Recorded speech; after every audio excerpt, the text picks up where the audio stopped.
Pour la table ronde, pour les compétences et la valorisation de ces compétences, donc je vous demande effectivement d'accueillir Rémi Lannoy, Emmanuel Natsic, Jean-Michel Schmitt et Jean-Sébastien Villefort qui participent à cette table ronde compétences.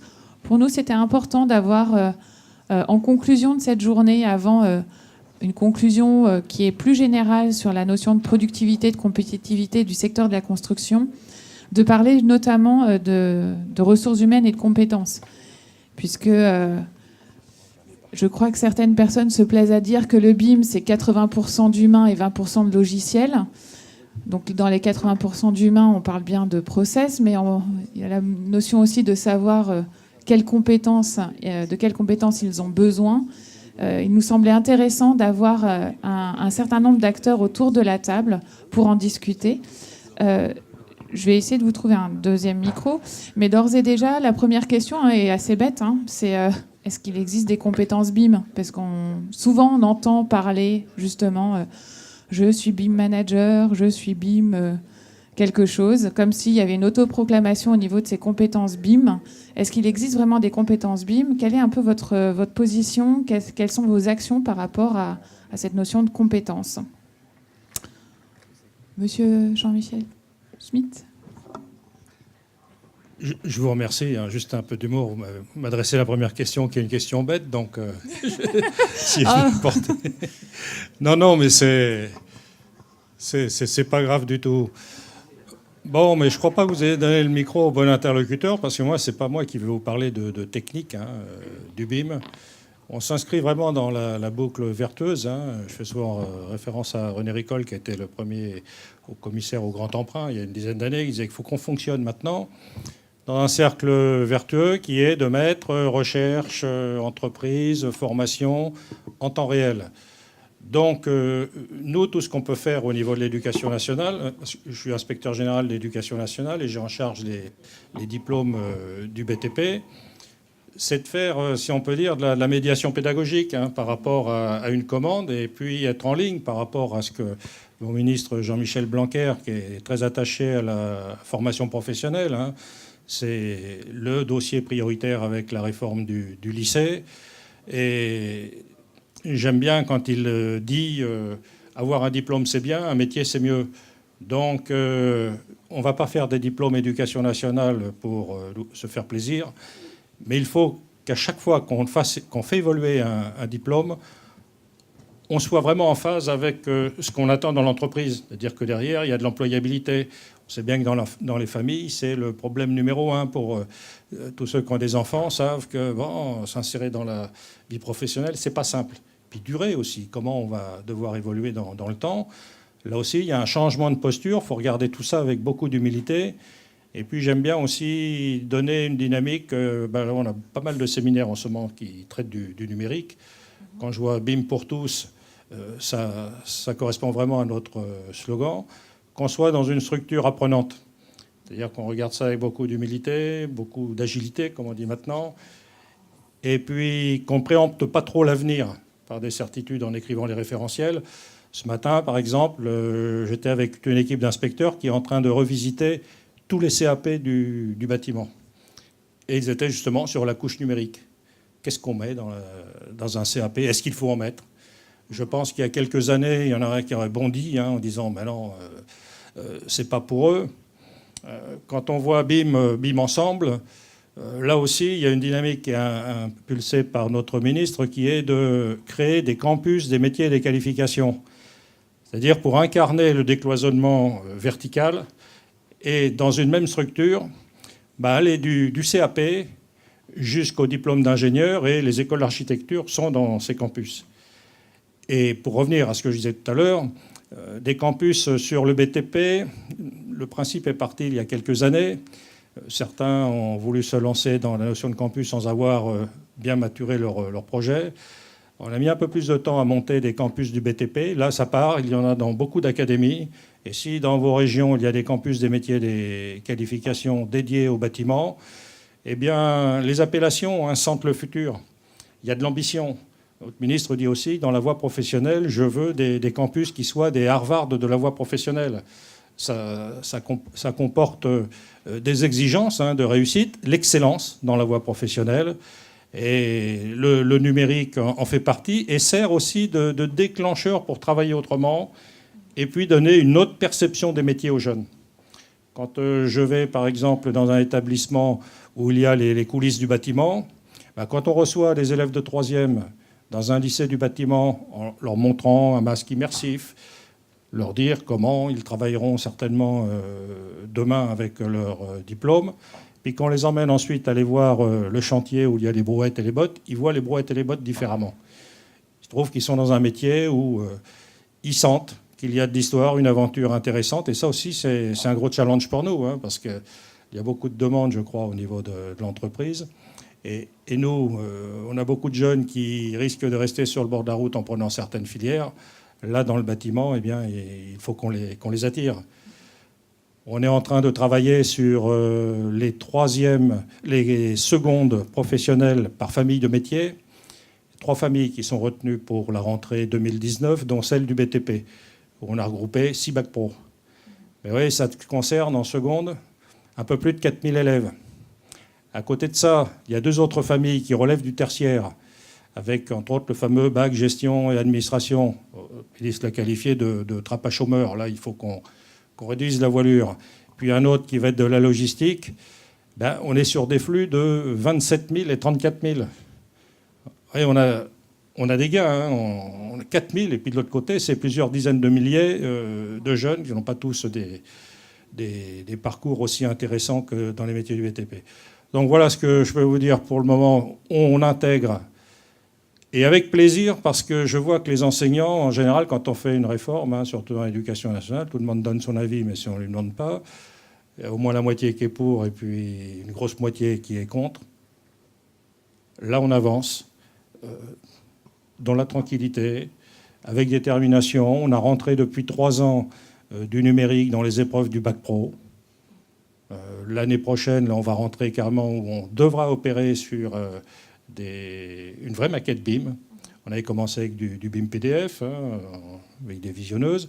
Là, on commence à avoir des maquettes qui portent vraiment le nom de maquette. Et puis là, on va rentrer vraiment dans de l'action au niveau du bac pro. Les BTS, on a rénové le BTS, l'enveloppe du bâtiment et construction métallique. C'est en avant-tout, sur le numérique. Et ça crée de l'enthousiasme. Donc ça, c'est une bonne chose. Avec de l'agilité et justement dans le mouvement, sans qu'il y ait justement de latence finalement et une plus forte écoute vis-à-vis des entreprises. Vraiment cette... il faut qu'on renforce le lien avec les entreprises, entre autres pour avoir des objets à étudier quand on est en classe, quand on est en projet. Et puis, il ne devrait pas être trop long, mais BIM ensemble, ce qu'on va essayer de faire, et entre autres avec mon voisin qui est président de la PMBTP, l'association... je pense que tout le monde connaît. On veut aussi, dans la pratique de tous les jours, incarner le décloisonnement horizontal, le décloisonnement vertical, c'est-à-dire qu'on aimerait bien le concept des campus, c'est-à-dire que les différents bac pro ou les différents BTS, les BTS au niveau de leur projet, travaillent sur un projet commun. Il y en a un qui soit sur fluide, énergie et domotique, un autre qui soit sur la structure, un autre sur des équipements du second œuvre. Et puis également en vertical, du CAP jusqu'à l'école d'ingénieur. Alors on a commencé en mettant un concours, en montant une nouvelle version d'un concours qui existait avant, le concours bâticiel, qui était monté par la Fédération française du bâtiment. J'aimerais bien qu'il soit repris par les enseignants, qu'on puisse ouvrir le tour de table pour qu'il soit plus œcuménique, qu'on ait entre autres autour de la table pour nous aider à le développer et puis aussi pour l'alimenter culturellement, plus d'entreprises. C'est bien parti. Et ce concours, en plus, c'est un concept. J'ai eu l'occasion de rencontrer le Conseil de l'Europe qui m'avait demandé si j'avais une idée de manifestation qu'on pourrait monter pour fédérer les jeunes Européens. Et j'étais très intéressé par l'évolution de Bâticiel, pour décloisonnement horizontal, décloisonnement vertical, du CAP jusqu'à l'école d'ingénieur. J'aurais vendu le concept de ville durable. Et là, ça permet à nos jeunes de rêver, de partir à l'aventure. Et ils ont besoin de rêver pour créer le futur et puis pour trouver leur voie. C'est ce qu'on a tous fait. On a idéalisé un métier pour choisir ce métier. Eh bien, l'an dernier, on a fait la première finale dans l'enceinte du Parlement européen à Strasbourg. Et c'était vraiment une grande fête des métiers du BTP. On veut avancer encore plus dans cette voie. Et puis, quand on l'aura stabilisé, j'espère le plus rapidement possible en France, l'ouvrir à d'autres pays d'Europe. Et c'est une belle symbolique que le Parlement européen ait retenu cette proposition. Et puis, sans faire de l'autosatisfaction, récemment, ils m'ont dit que c'était vraiment la manifestation qui avait marqué le président du Parlement européen et puis tout le staff, comme étant quelque chose de vraiment porteur et puis de bel objet politique pour les jeunes Européens. Eh ben justement, au niveau du Conservatoire national des arts et métiers, au CNAM, Jean-Sébastien Villefort, effectivement, comment est intégré le BIM Quelle vision vous en avez On parle d'agilité, de collaboratif, de cette ouverture. Quelle est votre vision sur cette notion de BIM et de compétences? D'accord, alors, merci.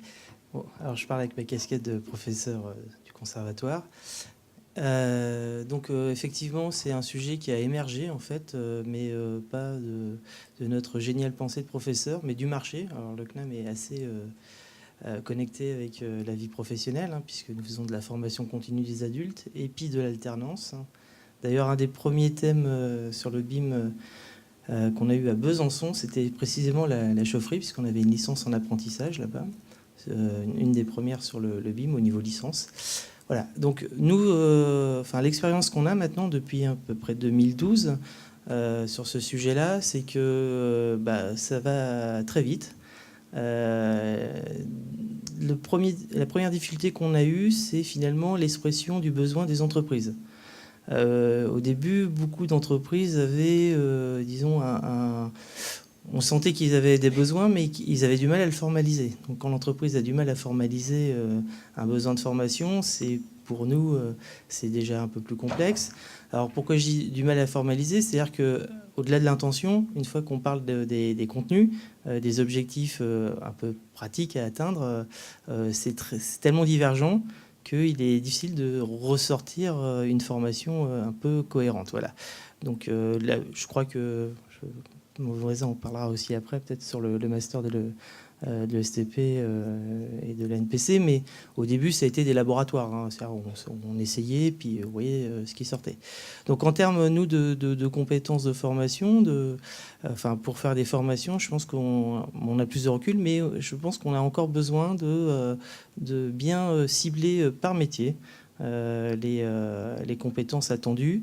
Et être agile parce que entre ce qu'on faisait en 2013 quand on a commencé et puis maintenant, ça a beaucoup évolué. Donc voilà ce que je peux dire sur l'agilité et la besoin de capter en fait le besoin du marché. Alors juste pour rebondir sur les aspects disons formation et recherche aussi, c'est-à-dire qu'on voit qu'on a toute une problématique pour former des jeunes, qu'on a une problématique pour former des techniciens, des ingénieurs. Mais on voit que finalement, le bâtiment a été longtemps considéré comme un secteur un peu ringard au niveau technologique. Et là, j'ai eu l'occasion depuis le début de l'année d'aller faire dans notre réseau international CNAM, en particulier en Afrique francophone. Donc on partait faire des tournées avec plusieurs professeurs sur la transition numérique et écologique, surtout le numérique d'ailleurs.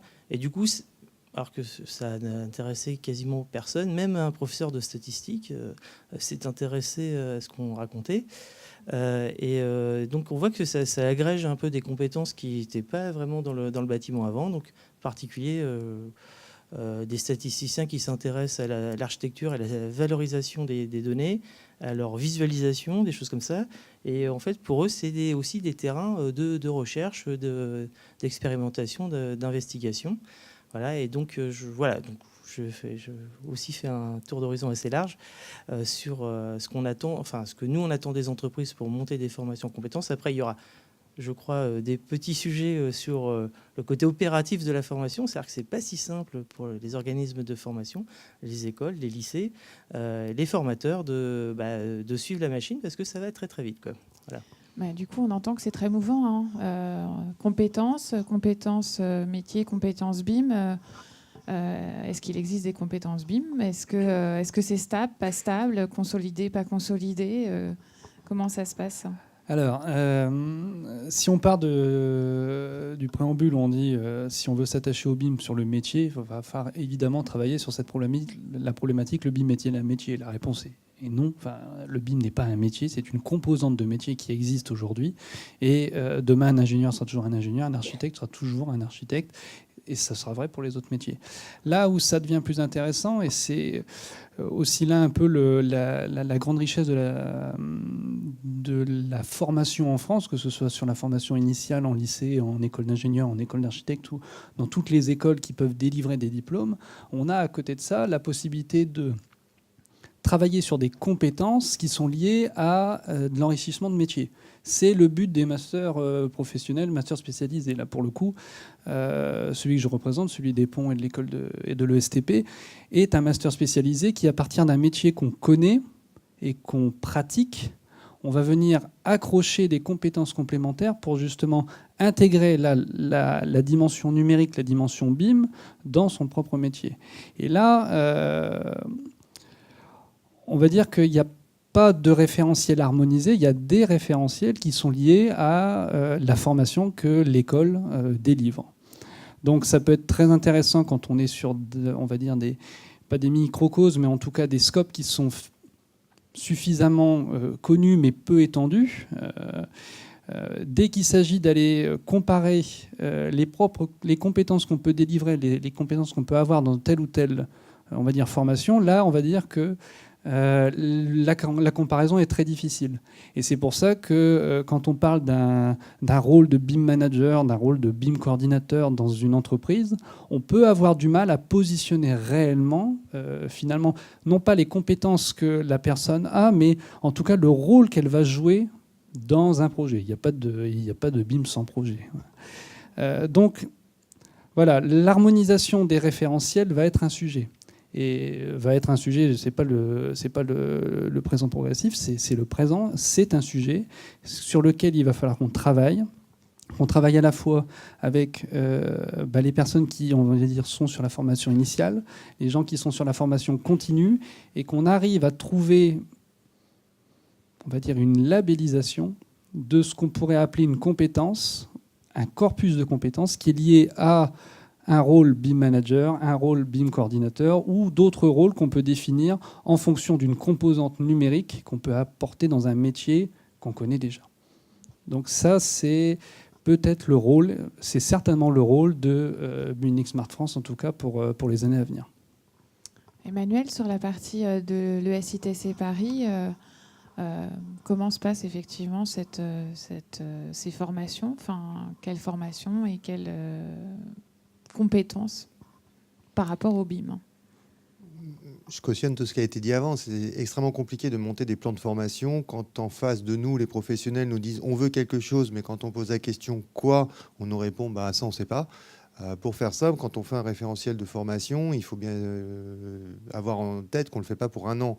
On doit le déposer, il est certifié, validé par un certain nombre d'opérations qui vont être la fiche RNCP pour faire simple, mais il y a tout un tas de procédures. Et en fait, quand on commence à se poser la question de figer des compétences, tout type de compétences, que ce soit dans la construction, que ce soit dans les matières scientifiques, les matières humaines, sciences humaines, etc. Il va falloir dire, voilà, on a un point d'entrée, on leur apprend à faire un certain nombre de choses. Il y a les notions de savoir, les notions de compétences et de mise en opération au niveau professionnel. Donc là où c'est compliqué, c'est qu'aujourd'hui, si on dit qu'on fige le BIM tel qu'il est aujourd'hui, ce qui est absolument pas possible, on pourrait commencer à parler pour les 3, 4, 5 prochaines années. À savoir que, est-ce que quelqu'un dans la salle peut dire il y a 20 ans ou 15 ans, la compétence qu'il fallait en 2018 était de... Je pense que personne n'est capable de dire ça. Donc, en fait, aujourd'hui, pas plus, on peut le faire pour les 20 prochaines années. La seule chose qu'on peut faire, nous, en tant qu'organisme de formation, c'est effectivement d'être à l'écoute du marché et le retour de nos étudiants après les stages, ces fameux stages qui sont très importants dans notre perception des besoins dans l'entreprise, ça va être d'adapter un programme de formation à un nouveau référentiel, à des nouveaux besoins. Donc, comment on fait à l'ESITC ? On fait comme tous les autres. On a des conseils d'enseignement, des conseils de perfectionnement. On a les retours de stage où on s'aperçoit que nos enseignants sont avant tout des professionnels. Donc, ils intègrent leur évolution de métier dans la formation. Et on va chercher comme le disait Rémi, on va chercher à trouver ce qui correspond le mieux à l'ADN de l'établissement, c'est-à-dire en fonction de notre besoin de formation métier générique. Nous, en tant qu'école d'ingénieurs, on va former d'une certaine façon, les écoles d'archi d'une autre façon, les économistes d'une autre façon, et on va essayer d'adapter un outil, parce que le BIM n'est qu'un outil, parmi plein d'autres outils qui sont à disposition des étudiants, pour que nos formations répondent au mieux aux besoins actuels. Sachant que nos besoins actuels ne sont pas ceux de dans 2-3 ans.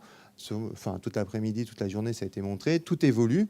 Et donc, la formation que nous, on doit donner à nos étudiants, c'est pas savoir être presse-bouton de tel ou tel logiciel ou de telle ou telle méthodologie. C'est la capacité de comprendre comment ils s'intègrent dans une chaîne de travail, un workflow intégral, et qui va leur permettre, dans 3, 4, 5 ans, quand ils vont être en phase de production, il faut voir qu'un étudiant qui sort de l'école, il n'est pas productif, il va devenir productif. Et c'est à ce moment-là que sa capacité de compréhension de tout ce qu'il aura intégré dans son cursus scolaire, et ça c'est valable pour tous les niveaux, il va l'adapter aux besoins. Alors le besoin c'est quoi? C'est la société A qui n'a pas le même besoin que la société B, qui n'a pas le même besoin que la société C, et on revient à ce que disait Rémi, il faut effectivement que chaque grosse tranche professionnelle, je ne sais pas si on peut le dire comme ça, mais comprenne qu'il n'y a pas de formation exclusive pour son domaine à lui.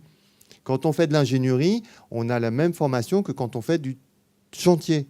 À la base, quand on est à l'école. Après, on va prendre des options et chaque option va amener d'autres séries de compétences. Mais quand on sort, l'entreprise va devoir former aussi à ses propres méthodologies, à ses propres attentes. Et donc, la compétence BIM n'est pas la même pour un étudiant qui sort d'un établissement que pour un professionnel qui est en cours d'exécution de son métier et qui va devoir se mettre à jour sur un certain nombre de compétences. Je voudrais aborder un dernier point, c'est qu'en fait, on parle beaucoup là, on a tous différentes générations, mais la nouvelle génération, celle qui rentre à l'école aujourd'hui, c'est-à-dire celles qui seront à nos places dans 15 ans, 20 ans, 30 ans, ils ne sauront pas ce que c'est qu'un monde sans BIM. Donc la compétence n'est pas la même. Eux, le digital, c'est... Voilà, vous prenez n'importe quel gamin de 2 ans, il a compris ce que c'est que d'aller jouer avec une tablette, il a compris tout ça. Donc il y a toute une démarche de formation que nous, on a été obligés d'intégrer parce qu'on a appris à faire des plans d'une certaine façon, qui ne seront pas la même pour la jeune génération. Et moi, je parie là-dessus, c'est-à-dire que je considère que cette table ronde, dans 5 ans, on n'en parle plus. Les premiers ingénieurs diplômés, donc tu disais en 2012, 2012-2013 pour vous, donc lancé donc avec 3 ans de plus, ça fait 2015. On est en 2018, donc ils ont déjà 3 ans d'expérience professionnelle. Ils sont déjà formés au BIM. Pareil pour la première promotion des ponts, 2014. Donc voilà, dans 5 ans, 7 ans, faut espérer que cette jeune génération nous pousse tous à la porte et que le BIM devienne pour eux quelque chose de naturel et qu'en fait, les compétences, ça va être d'autres compétences. On aura le même discours sur pas le BIM, mais autre chose. Je ne sais pas comment ça va s'appeler, je ne suis pas devin, mais mécaniquement, il y a d'autres choses qui vont arriver. Voilà. Mais du coup, quelle confiance on peut avoir aujourd'hui sur cette notion de compétence quand quelqu'un dit « je suis BIM manager » ou en termes de formation. Alors, comment je peux prouver ? Comment je peux prouver ? Je vais bien répondre, parce qu'en fait, il faut distinguer la compétence professionnelle, par exemple, et une formation initiale, une formation continue. Je le dis parfois par boutade, moi, si je forme des ingénieurs qui sont trop compétents, je fabrique de l'obsolescence programmée. C'est-à-dire qu'il faut aussi que je les forme à des choses un peu génériques, quelque part, une forme d'incompétence pour continuer à évoluer tout au long de la vie, quoi. Voilà, donc ça c'est le premier point. Donc en termes de comment la question c'est labelliser la compétence, non, comment je peux avoir confiance si je veux si je dis j'ai telle et telle compétence ou comment je peux prouver ? Alors, comment on peut le prouver ? Enfin, c'est un peu comme n'importe quelle compétence d'un ingénieur d'école. C'est la marque de l'école qui évolue au cours du temps, d'ailleurs, qui va donner la qualité supposée du jeune. Après, chaque jeune étant différent, évolue différemment dans les entreprises. Non, là, c'est pour ça que je parle vraiment de distinction entre la formation initiale. Je ne pense pas que la formation initiale doive aller vers quelque chose qui irait vers une labellisation de formation. Je pense que ça doit relever plutôt de la formation continue ou ou les masters spécialisés, par exemple, hein, ou des formations courtes, puisqu'on ne fait pas la même chose, en fait. On n'a pas le même objectif. Alors après, l'autre domaine étant on va dire la certification, ça, pour l'instant, à ma connaissance, il n'y a pas de référentiel fiable de certification. C'est des sujets dont on a parlé à midi. Donc c'est un sujet qui doit émerger et qui est un autre domaine finalement que la formation initiale. Tu voulais... Oui, pour la labellisation, après je laisserai Emmanuel pour les sujets plus individuels de certification.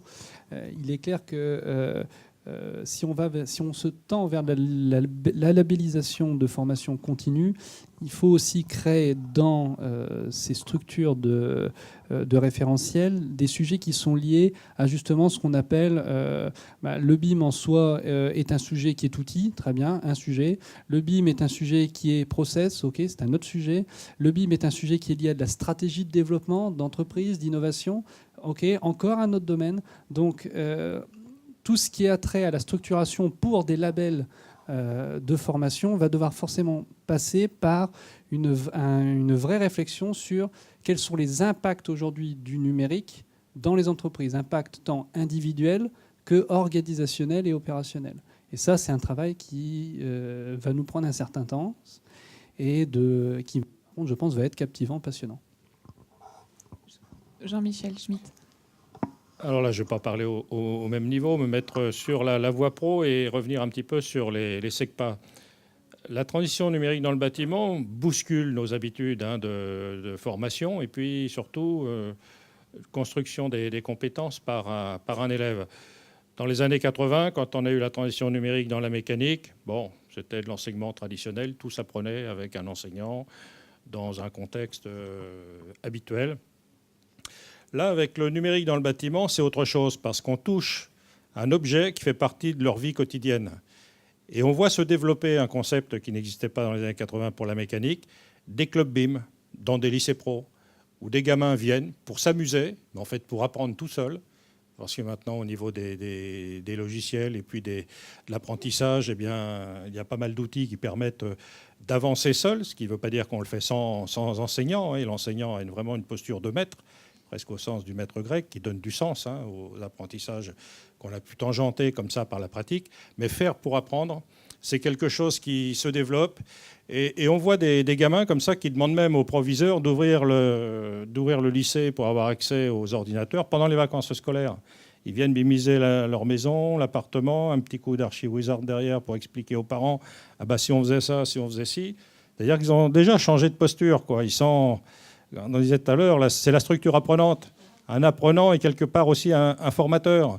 On l'a vu aussi dans des zones rurales où l'enseignant demande, je pense à Saint-Giron dans l'Ariège, où on a un lycée qui a moins de 200 élèves, un tout petit lycée, zone rurale. Alors là, ce n'est pas les grandes enseignes du BTP qu'on voit là-bas. C'est l'entreprise, c'est le patron, le compagnon, et puis le chien dans la camionnette. C'est tout ce qu'il y a dans l'équipe. Et les gamins du bac pro technicien d'études du bâtiment, leur prof leur demande de revenir avec une étude numérique. Eh bien, la région a eu l'intelligence de leur acheter des portables un peu plus musclés. Ils ont une suite à l'intérieur qui leur permet de travailler avec du numérique. Et puis, ils servent finalement de formateurs. Parce que midi à table, quand ils sont à côté du patron, lui, il lui dit montre-moi ce qu'il te demande, ton prof, et puis on va voir ce qu'on peut faire. Et finalement, c'est de nouveaux modes d'accès au savoir qui sont intéressants, et y compris dans cet établissement. Je l'ai vu aussi dans d'autres établissements de zones rurales. Ils créent aussi des mini-sociétés. Par exemple, à Saint-Giron, ils ont fait une mini-société où ils font un peu de l'interface avec les entreprises. Les gens du coin viennent les voir quand ils veulent agrandir la cuisine ou la maison. Ils leur font un petit plan numérique 3D. Ils prennent l'emploi de personne. Il n'y a aucune entreprise qui ferait ça. Et puis, ce n'est pas la coutume des gens d'aller payer pour faire ça en zone rurale. Et ça leur donne des compétences. Et à la sortie, et dans ce lycée, d'ailleurs, il a été primé au BIM d'or. Ils ont eu un BIM d'argent. C'est remarquable ce qu'ils avaient réussi à faire. À embarquer tout l'écosystème. Les fédérations régionales, les entreprises, les élus, tout le monde est dans le coup. Donc, au niveau de l'emploi, ils y sont gagnants. Et puis, sur le territoire, c'est aussi quelque chose de très intéressant. Et ce qu'ils donnent de plus en plus, et je les encourage à le faire, sont des attestations de participation à un projet. formidable pour un jeune de voir, c'est un type de reconnaissance hein, pour eux aussi, et puis ils sont fiers d'avoir ça, et puis on leur dit, mais quand vous irez vous faire embaucher, ne dites pas seulement que vous avez un bac pro ou un BTS, expliquez que vous avez participé à tel projet, ou que vous avez été primé à Strasbourg. Je suis allé voir il n'y a pas longtemps l'équipe de SECPA. SECPA, c'est les sections d'enseignement général et professionnel adaptées. Bon, fait pour des gamins qui ne peuvent pas suivre le rythme habituel et les pédagogies habituelles du collège. Donc, ils ont des parcours adaptés. Le bâtiment est une des thématiques la plus courante. Eh bien, je suis allé les voir parce qu'ils avaient gagné à Strasbourg dans le concours voie professionnelle. Pour m'inquiéter d'autre chose, parce qu'il y avait entre autres des bailleurs sociaux de l'Ouest hein, qui étaient intéressés pour le BIM exploitation, pour la maintenance du bâtiment, et qui nous demandaient de revoir le CAP maintenance et bâtiments des collectivités, en disant maintenant on va leur demander d'aller voir quand il faut réparer une porte ou échanger une prise électrique, si c'est un objet connecté ou pas, et puis quelle est la référence sur la maquette numérique, et puis s'il change quelque chose, il faudra savoir à qui s'adresser pour renseigner la maquette. Et puis tout le monde avait postulé, bien sûr, en disant comme c'est du numérique, et puis les gamins ne savent pas, ils ne pourront pas le faire, donc il faut transformer le CAP en bac pro. Le seul problème, c'est que les gamins ne savent pas, quand on les met en CAP, dans des CAP comme celui-là, c'est ce qu'on appelle les CAP d'insertion. Là, il y a une dimension sociétale très importante, hein, même politique, parce qu'on ne peut pas laisser comme ça des gamins sur le bord de la route, sous prétexte qu'il y a transition numérique, et puis qu'on a présumé qu'ils étaient incapables de le faire. En fait, on s'aperçoit que, tout à l'heure, quelqu'un en parlait, hein, ils sont nés dans le numérique, et les gamins qui sont dans des SECPA, à la sortie du collège, ils ont leur téléphone portable comme les autres, vous ne pouvez pas les différencier. Je suis allé voir dans cet établissement et dans d'autres, finalement, le numérique leur permet d'accrocher sur des projets, d'être dans des pédagogies actives. Là, ils s'étaient lancés dans un très beau projet à Semur en Auxois, hein, c'est-à-dire chercher un petit abri pour lire avec autonomie énergétique pour l'éclairage. Alors que si on s'arrêtait au fonctionnement habituel de ces classes-là, on serait dit, oh là là, monter en compétences, c'est impossible. Mais c'est leur média, c'est leur façon de travailler. Donc et on s'aperçoit que ça bouge les lignes. C'est pas un handicap, c'est même un facilitateur d'intégration à partir du moment où leur enseignante, elle, avait su faire une bonne médiation pédagogique. Alors ils travaillaient tout à l'heure quelqu'un en a parlé, sur Ketchup, mais ils avaient enclenché le processus numérique. Si après ils vont dans leur CAP puis qu'on leur montre un objet un peu plus complexe, ils ne seront pas perturbés. Et ça, il faut qu'on le diffuse aussi le plus possible. Ne pas penser qu'aux formations qui sont en haut, hein, moi j'ai fait toute ma carrière de prof en classe préparatoire, c'est pas un problème. Tous ceux qu'on laisse partir derrière, ils pousseront tout seuls. Hein. Mais notre problème politique, il est en bas, quoi. Hein. Et puis il y a ceux qui sont en poste aussi. Ceux qui sont aussi en poste. Emmanuel, sur cette question, justement, valorisation ou confiance. Confiance, c'est toujours compliqué quand on est dans un établissement de savoir, quand on doit choisir un établissement, savoir si c'est le bon ou pas. C'est un choix.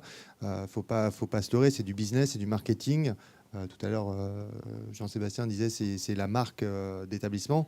Il faut qu'on passe un cap au-dessus. C'est-à-dire qu'est-ce que j'achète la marque de l'établissement? Donc en gros un seau que tous mes pairs vont reconnaître parce qu'ils ont fait le même que moi, ou est-ce que j'ai vraiment une capacité d'afficher des compétences qui sont certifiées au sens premier du terme par un organisme qui est neutre et indépendant?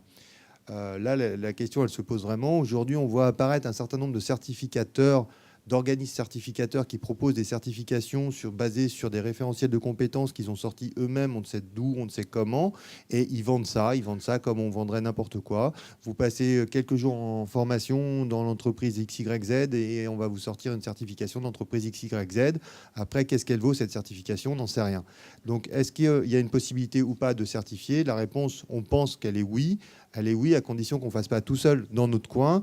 Donc, on a fait passer sur Building Smart France la signature de rattachement à la certification professionnelle individuelle qui est développée par Building Smart International, qui rassemble pratiquement aujourd'hui la grande majorité des chapitres internationaux qui sont dans Building Smart International. Donc ça a été lancé par les Suisses, le chapitre suisse, vite rassemblé par l'Espagne. Alors, je ne vais pas les faire dans l'ordre, mais l'Espagne, l'Allemagne, le Canada, Singapour, la Corée du Sud. Là, il y a la Chine qui a signé récemment. Nous, on a signé il y a quelques mois.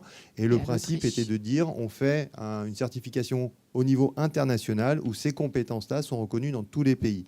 Pourquoi est-ce que c'est une bonne certification? Parce qu'elle est reconnue par tout le monde. Et c'est beaucoup plus simple quand on est en train de faire un projet et qu'on est un bureau d'études et qu'on vend un ingénieur, un architecte, un concepteur pour un projet international. On peut dire oui ou non, il a ou pas une certification. Et cette certification, elle est basée sur des critères que l'on estime objectifs. Alors c'est bien et pas bien à la fois parce qu'effectivement on perd une forme de spécificité locale qui a été vue en fait par les concepteurs. Donc il y a 6 domaines de certification individuelle, 5 qui sont collectifs à tous les chapitres au niveau international et le 6e qui correspond à l'adaptation locale aux normes du pays qui détient la certification. Donc en l'occurrence ici le chapitre français Building Smart France. Il va falloir qu'on travaille dessus parce que c'est long et compliqué. Là, ce matin, j'étais en réunion avec le concepteur Marc Baldwin. Il a déjà présenté, c'était l'année dernière, je crois. Il y a beaucoup de travail à faire parce qu'effectivement, il faut transcrire à la fois les référentiels de compétences, à la fois les questions, bêtes et stupides. Quelles sont les questions qui sont posées? Pour l'instant, tout est en anglais. Il va falloir traduire 100% français. Et ça, on va essayer de se mettre avec d'autres pays francophones. Mais aussi, il va falloir que les organismes de formation l'intègrent dans leur programme de formation. C'est-à-dire qu'on reviendra à ce qui a été évoqué tout à l'heure. On ne fera plus des formations que tout seul dans notre coin. On partagera aussi d'autres modules qui seront reconnus et communs avec un certain nombre d'autres pays. Et donc derrière, il faut que ces organismes soient capables de faire passer une certification au sens premier du terme, c'est-à-dire un examen individuel fait dans des conditions d'examen qui, à la fin, produira une certification qui sera signée par BSI et par le chapitre français, donc BSF. Donc certification, labellisation, 2 sujets quelque part qui nous attendent. Pour lequel il va falloir qu'on dépense un peu d'énergie, et certainement un peu d'argent, mais qui garantiront, en tout cas pour les entreprises, ces compétences, ces niveaux d'expertise qu'on peut attendre aujourd'hui des collaborateurs qui travaillent sur projet et avec une consonance numérique. En gardant en tête, et c'est ce que disait M. Schmitt, c'est qu'en plus, il faut bien comprendre que le savoir, la connaissance gagne par l'expérience et que tout ce qui peut être fait sur projet, même dans un environnement études universitaires et autres, n'est que, quelque part, est le nerf de la guerre. Je vois beaucoup dans la salle des gens que j'ai vus ou que j'ai côtoyés dans le master BIM de l'école des ponts. Et sans me tromper, je pense que le meilleur des créneaux qu'il y a eu sur ce master, c'est d'avoir à la fois de la compétence théorique, mais également de pouvoir accéder à de la compétence pratique au travers de projets en atelier. C'est comme ça qu'on va réussir à valoriser et à garantir nos formations. Je vous remercie. On est malheureusement un peu pressé par le temps. Jean-Sébastien. Juste pour conclure. Ouais, pour conclure, donc je vais passer la parole au 5e invité. Donc je vais plutôt parler avec ma casquette de président de l'association des professeurs de BTP. Et donc, et je rebondis sur ce qu'a dit Rémi à la fin. En fait, on voit que pour être pertinent, il faut qu'on travaille sur des projets. Les projets, on ne peut pas demander à une équipe pédagogique, aussi musclée soit-elle, de les inventer. Donc il faut absolument faciliter ce lien de transfert, et ce n'est pas toujours évident pour plein de raisons, de matériel pédagogique réaliste, c'est-à-dire qui sortent de vrais projets. Ça, c'est le premier point. Et le deuxième point, il faut bien comprendre que les établissements, qu'ils soient scolaires ou universitaires, n'ont pas des budgets illimités, qu'on se retrouve à vouloir faire du BIM, du vrai BIM, c'est-à-dire pas juste monter des maquettes numériques, faire des échanges de données de logiciel à logiciel. Bon, alors on a essuyé les plates, tous, vous aussi, j'imagine. On a subi quelques échecs. Et en fait, c'est pas que le prix, le coût, l'investissement. Il y a le temps de formation, mais il y a aussi, et c'est pour ça que je parle des logiciels version éducative et aussi des maquettes qu'on récupère. C'est qu'il faut un biotope éducatif qui fasse en sorte qu'il n'y ait pas de point de blocage pour les équipes pédagogiques. Voilà, donc, je pense que tous les enseignants sont très motivés pour aller vers la voie de la formation par projet sur des supports de maquettes numériques en processus BIM, etc. etc. Mais pour l'instant, la réalité du terrain, c'est que c'est relativement complexe. Je me suis mis comme challenge aussi, bientôt il va y avoir le G7 de l'éducation qui va venir en France. Et je me suis mis comme challenge de faire mettre porté par les présidents, les ministres qui seront là, un masque avec dedans du BTP, pour qu'ils voient ce qu'on fait au niveau de l'éducation dans les formations du BTP au regard de la transition numérique. Merci beaucoup. Merci beaucoup, messieurs.